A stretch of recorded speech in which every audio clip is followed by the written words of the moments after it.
Meu nome é Daniela Maia, sou pedagoga, psicopedagoga, sou gestora pedagógica da Rede Collegium de Ensino, Educação Infantil e Anos Iniciais do Ensino Fundamental. Estamos aqui hoje para dialogarmos, e trocarmos algumas ideias e reflexões acerca do equilíbrio necessário entre as novas tecnologias e essa interferência na juventude de hoje, sobretudo na meninada, na criança, no desenvolver da criança. E esse equilíbrio necessário entre a educação tradicional, entre brincadeiras infantis e as brincadeiras atuais.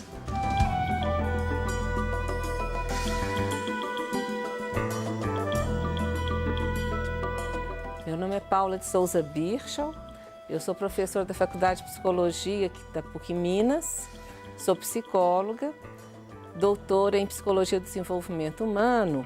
Estamos aqui para discutir e trazer posições sobre a questão da criança e a contemporaneidade, todas as questões contra a tecnologia, o brincar, a importância das relações morais da criança que são construídas a partir desses aspectos, e a liberdade pela infância, que é muito importante a gente ter a visão direta e a leitura sobre a criança.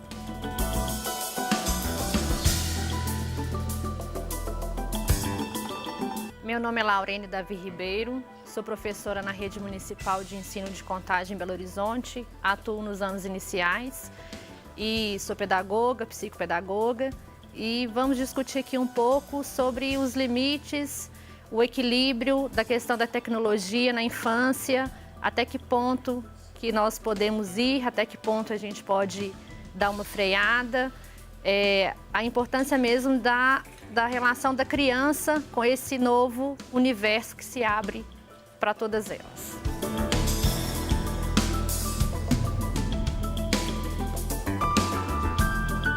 Eu sou Jair Stacanelli e está no ar o Horizonte Debate.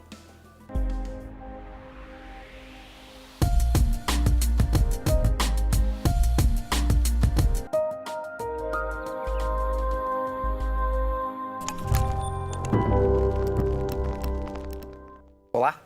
No dia 2 de outubro é comemorado o Dia das Crianças. Por isso, o Horizonte Debate de hoje propõe uma reflexão. Quais os desafios da educação em um cenário em que a tecnologia é prevalente? As brincadeiras de rua se perderam? Afinal, quais os desafios atuais da educação? Daniela, como que é pensar essa história de que um menino está lá com o celular do pai no restaurante e, no fundo, que o pai está querendo um pouquinho de sossego para que esse menino não fale tão alto, não brinque tanto? Como que é pensar a tecnologia como ajudadora de pais? Porque, de alguma forma, se credencia muitas vezes a tecnologia, um brinquedinho educativo, um videozinho educativo. Como equilibrar isso? É possível? É possível. É um desafio, mas é possível. Realmente, você disse muito bem, atualmente nós temos lidado com várias interfaces na questão da infância, a questão da família, os meninos desde muito pequenos convivendo com várias multifuncionalidades tecnológicas, aparelhos cada vez mais sofisticados, lúdicos, atrativos, visualmente falando, coloridos, sonoros e também com um perfil de família agitado, um perfil de família que tem trabalhado muito. E o pouco de lazer que está envolvendo, geralmente, esses entes aí, num dia de domingo, no almoço ou numa convivência mais próxima, geralmente a gente observa isso mesmo, os meninos interagindo com os tablets, ou celulares, ou até bebê conforto, cheio já de aparelhagem, sonora, para que os meninos fiquem ali interagindo, bem entretidos, enquanto os pais também estão entretidos com seus celulares, Então, a gente tem percebido essa ausência de diálogo, essa ausência, assim, de um brincar na família e entre a família, A visão de adulto cada vez mais passado como uma fase de muita responsabilidade, de muitos compromissos. A gente tem passado para as crianças pequenas que ser adulto não é muito bom, Agora, professora Paula, como balancear isso? Como equilibrar essa história? Eu ainda vou insistir nesse primeiro bloco, nesse ponto, assim. tecnologia, muitas vezes, é uma forma do pai, ele, que trabalha tanto, dar uma descansada e colocar esse menino, pelo menos, quieto, para ele poder assistir o Jornal Nacional em paz. Como equilibrar isso? Então, a tecnologia já vem entrando na nossa vida desde o século passado, né? A televisão, durante muito tempo, foi chamada de babá eletrônica, né? Hoje, quem faz essa função são os tablets, os celulares e os videogames, enfim, né? Mas a gente está num mundo contemporâneo marcado por isso, né?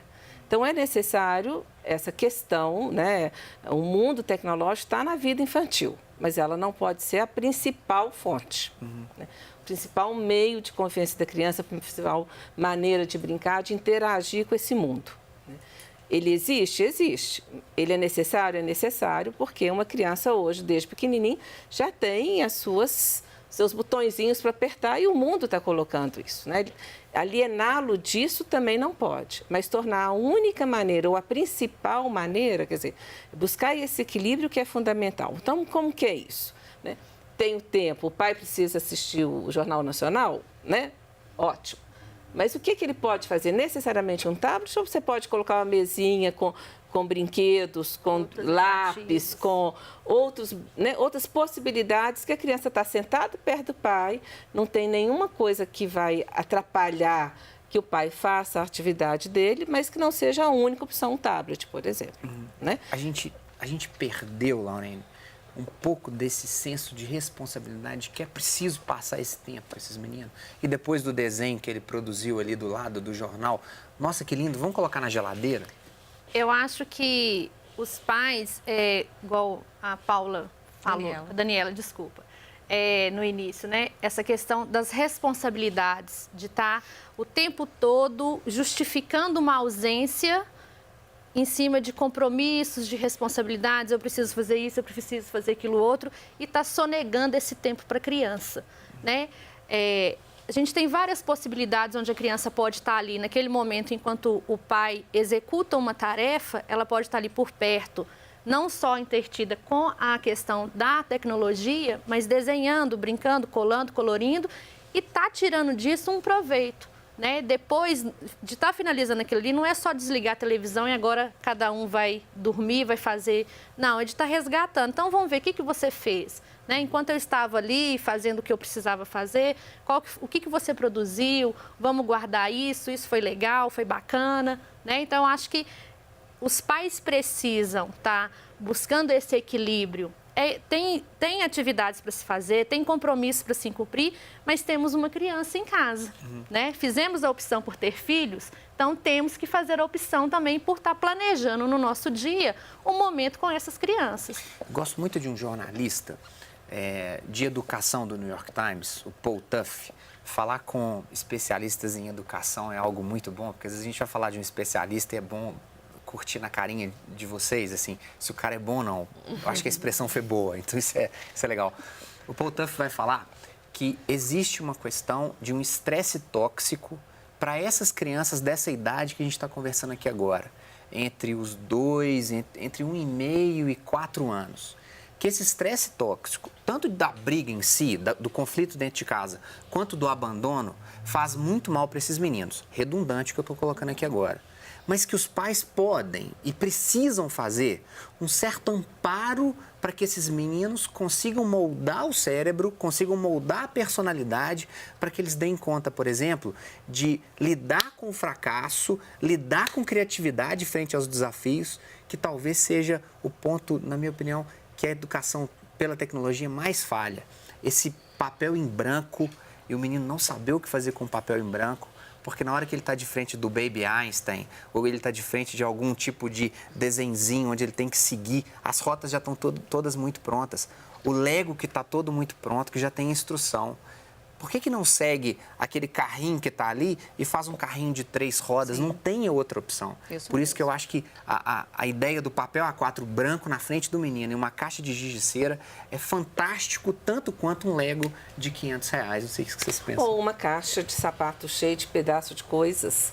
Ou uma, né? Eu acho que não é. Um pedaço, tampas que sejam maiores que a boca da criança, né? Objetos onde a partir daquilo ali ela possa construir algo, né? Então, quando você fala assim né, de uma inibição da criança de não saber, é muito claro isso, né? A gente pesquisou e pesquisa muito sobre esse assunto e a gente encontra crianças, independente da classe social, sem saber o que fazer diante de um brinquedo desconhecido, que foge ao formato, né, do que é conhecido, eles passam aquela sensação de estranhamento, né? Então, o ato do brincar, independente, né? Se o pai está brincando junto, se está brincando sozinho, a criança está lá no cantinho, mas tem um monte de uma caixa cheia de coisas, que a partir daquilo ali a criança vai construir possibilidades, né? Vai inventar, vai empilhar, vai colocar coisa dentro, vai combinar cores, vai separar por cor, vai separar por formato, vai tentar empilhar e vai cair, né? Esse desafio, né, da coisa não estruturada o tempo todo é que possibilita a criança se ver no jogo e na criatividade dela. E o desenvolvimento das habilidades socioemocionais, né? Então, a criança, ela é potencial, ela brinca em potencialidade. E, geralmente, a gente, educador, sobretudo em contexto escolar, né? A gente sempre visa um brincar e um brinquedo pelo objetivo pedagógico, né? Aonde se quer chegar propondo essa brincadeira ou esse jogo educativo com a criança. Daniela, eu quero voltar exatamente nessa pergunta para o próximo bloco. E se estamos sendo muito saudosistas? Se a gente está falando talvez da nossa infância com saudade para criticar a infância dos meninos de hoje. Vamos para um breve intervalo. Voltamos daqui a pouquinho.